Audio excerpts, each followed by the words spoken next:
नमस्कार दोस्तों, आज हम पढ़ेंगे फिर से एक बार और सामाजिक और राजनीतिक जीवन कक्षा 7 की पाठ्य पुस्तक, जिसका अध्याय 2 है स्वास्थ्य में सरकार की भूमिका। तो दोस्तों, हम आ गए हैं अध्याय 2 की तरफ। चलो बिना बकवास किए हम स्टार्ट करते हैं अपना अध्याय 2। सबसे पहली हेडिंग है स्वास्थ्य में सरकार की भूमिका। हम इस चैप्टर में जानेंगे कि हमारी भारत सरकार हमारे मेडिकल व्यवस्था में कैसे काम करती है। लोकतंत्र में लोगों की यह अपेक्षा रहती है कि सरकार उनके कल्याण के लिए कार्य करे। लोकतंत्र माने लोगों का राज। उसमें जो सरकार है, जो लोगों के द्वारा बनाई जाती है, वो सिर्फ लोगों के लिए ही काम करे। यह शिक्षा, स्वास्थ्य, रोजगार प्रदान करने एवं गृह निर्माण, सड़कों के विकास तथा बिजली आदि उपलब्ध कराने के माध्यम से हो सकता है। इस अध्याय में हम स्वास्थ्य का अर्थ और उससे संबंधित या जुड़ी हुई समस्याओं के बारे में देखेंगे। तो अब हम आगे बढ़ते हैं। सबसे पहला टॉपिक हमारा स्वास्थ्य क्या है। स्वास्थ्य के बारे में आप अनेक प्रकार से सोच सकते हैं। अगर हम स्वास्थ्य की बात करें तो स्वास्थ्य सुनते ही आपके मन में सबसे पहले आता है हम बीमारियों, चोटों से हर तरह से मुक्त रहें।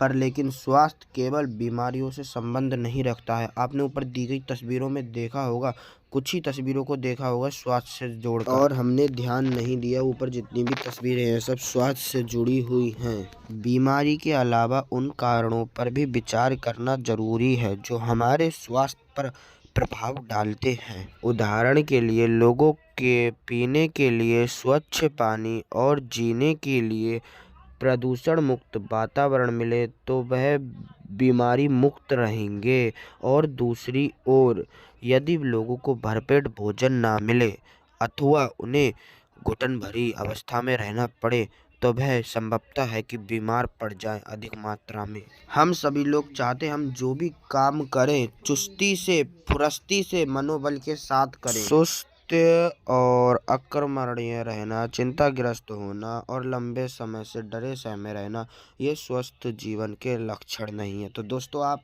एकदम मस्त रहें।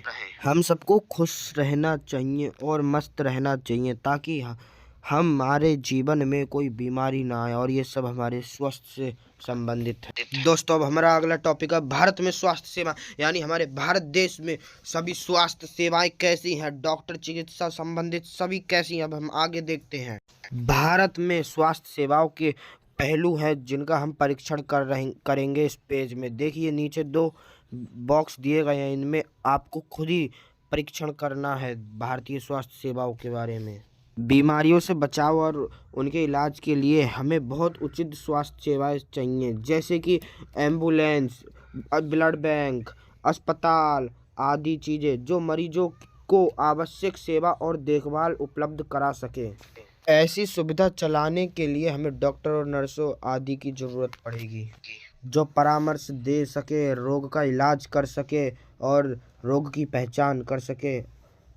और सबसे ज़रूरी बात, मरीजों के इलाज के लिए हमें आवश्यक दवाइयाँ एवं उपकरणों की भी आवश्यकता पड़ेगी। भारत में बड़ी संख्या में डॉक्टर, दवाखाने और अस्पताल भी हैं। देश में सार्वजनिक स्वास्थ्य सेवाओं को चलाने का पर्याप्त करने का अनुभव ज्ञान भी है। ये ऐसे चिकित्सालय या दवाखाने हैं जिसे सरकार चलाती है, और सरकार देश के बड़ी जनसंख्या के बड़े भाग को देखभाल करने में भी समर्थ है, जो सैकड़ों और हजारों गांवों में फैली हुई है। और इस विषय में हम बाद में विस्तार से चर्चा करेंगे। साथ ही चिकित्सा विज्ञान में बहुत असाधारण प्रगति हुई है, जिसके चलते देश में इलाज की नई तकनीकें और विधियां उपलब्ध हैं।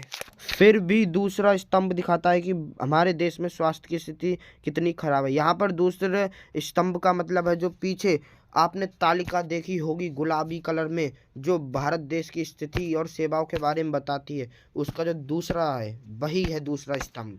दिए गए पॉजिटिव सकारात्मक विकास के साथ भी हम जनता को स्वास्थ्य की सेवाएं देने में भी अभी सफल नहीं है। यह एक विरोधाभासजनक स्थिति है जो हमारी अपेक्षाओं के विपरीत है। हमारे देश के पास पैसा है, ज्ञान है और अनुभवी व्यक्ति भी हैं, फिर भी हम सबको स्वास्थ्य सेवाएं प्रदान करने में भी अभी विफल रहे हैं हम, यानी असमर्थ हैं। दोस्तों, ये कार्टून तो आपको खुद ही पढ़ना पड़ेगा क्योंकि वीडियो कुछ ज़्यादा ही लंबी होती जा रही है, इसलिए मैं नहीं पढ़ रहा हूँ। कृपया आप खुद पढ़ें, स्वयं से करें। सार्वजनिक और निजी स्वास्थ्य सेवाएं। उपयुक्त जो कहानी दी गई थी यानी कार्टून दिया गया था उसे पढ़कर तो शायद दोस्तों आप समझ गए होंगे कि हम स्वास्थ्य सेवाओं को दो मोटे भागों में बांट सकते हैं। पहला, सार्वजनिक स्वास्थ्य सेवाएं जो सभी लोगों के लिए होती है, जो सबको, चाहे कोई छोटी जात या बड़ी जात का हो, सबको बराबर मिलता है। फिर दूसरा है निजी स्वास्थ्य सेवाएं, यानी दूसरी, ये पर्सनल होता है, इसमें सिर्फ हम ही को सबसे पहले मिलना चाहिए। दोस्तों जैसा कि मैंने आपको बताया, पहला सार्वजनिक स्वास्थ्य सेवाएं, तो आ गया ना टॉपिक सार्वजनिक स्वास्थ्य सेवा। तो इसमें होता है सभी को मिलना चाहिए, बराबर मिलना चाहिए, सभी को है अधिकार अपने इलाज का। तो ये दोस्तों ये वाला पैराग्राफ आप खुद से पढ़ें, स्वयं करें। दोस्तों मैंने आपको दूसरा क्या बताया था, निजी स्वास्थ्य सेवा, इसमें पर्सनल आता है, इसमें सबसे पहले इलाज हमको होना चाहिए, हमें ये लगता है। तो ये वाला भी आप खुद पढ़ें, क्योंकि हमने इसका मतलब तो डिफाइन कर दिया है, पर आपको ये खुद से करना है क्योंकि वीडियो लंबी होती जा रही है। अगला टॉपिक है स्वास्थ्य सेवा और समानता। क्या सबके लिए पर्याप्त स्वास्थ्य सेवा उपलब्ध है, हम जानेंगे इसी पैराग्राफ में, बने रहें हमारे साथ। हम भारत देश के निवासी ऐसी मुश्किल समस्याओं का सामना कर रहे हैं जहाँ पे हमारे पर्सनल सामान तो बढ़ रहे हैं पर सभी के लिए नहीं बढ़ रहे हैं। ऐसी स्थिति में लोगों के लिए निजी सेवाएं तो उपलब्ध हो पाती हैं पर सार्वजनिक, ये शहरों में जो छोटी छोटी आपको गलियों में आपके यहाँ पे डॉक्टर्स देखने को मिल जाते हैं, उन्हीं की बात हो रही है यहाँ पर।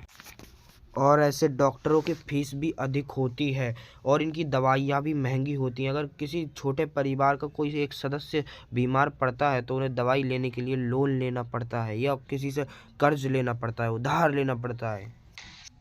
कुछ निजी डॉक्टर्स अधिक कमाने के लिए बैठे हुए हैं और ऐसे दिखावा करते हैं कि उन्हीं के पास है हर चीज़ की दवाइयाँ।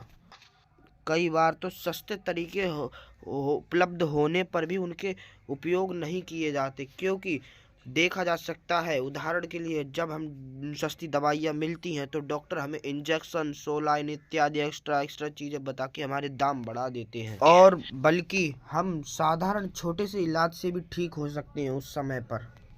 असली मसला तो यह है कि जनसंख्या के 20% ही लोग बीमारी के दौरान दवाइयों को खरीदने में सक्षम हो पाते हैं। वे लोग जिन्हें हम अमीर समझते हैं वो तक दवा खरीदने में भी समस्या उठाते हैं। किसी बीमारी या चोट लगने के कारण अस्पताल में जो लोग भर्ती होते हैं उनके घर वाले, उनमें से 40% लोग खर्चों का भुगतान करने के लिए पैसे उधार लेते हैं या अपनी ज़मीन बेच देते हैं। गरीबों के लिए तो हर बीमारी चिंता और मुसीबत का कारण बन जाती है, और इस सब चीज़ के बावजूद तो बड़ी बात यह है कि इनके लिए तो ये स्थिति बार बार आती रहती है। गरीब लोग तो पहले से ही पोषण का शिकार होते हैं और ये गरीब लोग उतना भोजन नहीं खाते जितना इन्हें खाना चाहिए। एक जीवन जीने की आवश्यकताएं जैसे पीने का पानी, घर के लिए जगह और साफ वातावरण तक उपलब्ध नहीं हो पाता, इसलिए बार बार बीमार पड़ते रहते हैं और साथ ही बीमारी पर होने वाले खर्चे से उनकी हालत और ख़राब हो जाती है। कभी कभी तो पैसा ही लोगों के बेहतर इलाज के लिए ज़रूरी नहीं होता, क्योंकि उदाहरण के तौर पे देखें तो महिलाओं के तुरंत इलाज के लिए डॉक्टर का पास ना होना, कई आदिवासी क्षेत्रों में या गाँवों में स्वास्थ्य केंद्र कम हैं और है भी तो उन्हें चलाने वाले भी कम हैं, वहाँ निजी स्वास्थ्य सेवाएं भी नहीं हैं।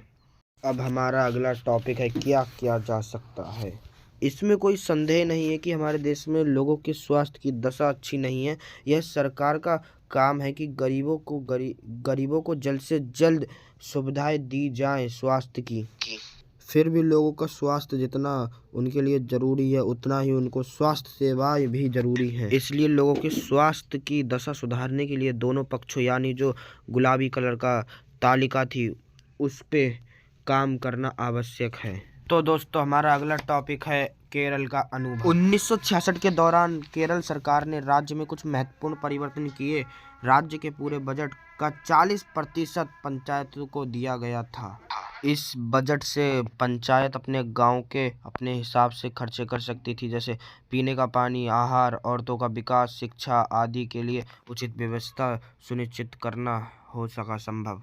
फलस्वरूप जल वितरण व्यवस्था की जांच की गई, स्कूलों और आंगनबाड़ियों को काम को सुनिश्चित किया गया और गांव की विशेष समस्याओं पर ध्यान दिया गया। स्वास्थ्य केंद्रों में सुधार किया गया। इन सब कार्यों से स्थिति में भी सुधार आया। इतने प्रयत्नों के बाद भी कुछ समस्याएं तो बनी रहीं, जैसे दवाइयों की कमी, अस्पतालों में अपर्याप्त बिस्तर, डॉक्टर का ना होना इत्यादि। दोस्तों, हमारे आज के चैप्टर का लास्ट टॉपिक है कोस्टा रिका का तरीका।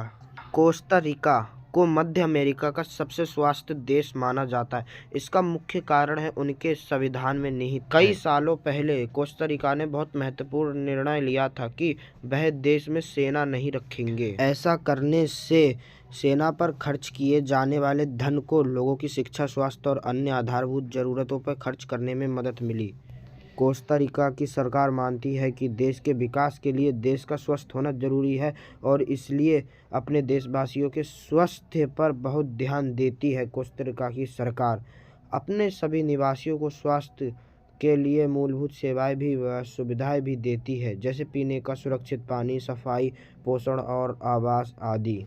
स्वास्थ्य की शिक्षा को बहुत महत्वपूर्ण माना जाता है और सभी स्तरों पर स्वास्थ्य संबंधी ज्ञान यानी शिक्षा का एक जरूरी भाग है कोस्टा रिका में। वैसे दोस्तों, देखा जाए कोस्टा रिका का तरीका कहीं ना कहीं तो सही है। आज की हमारी वीडियो यहीं ख़त्म होती है। अब हम मिलते हैं अगले चैप्टर में। Bye bye. Thanks for watching. Like, share, subscribe my channel bro. Please keep it up.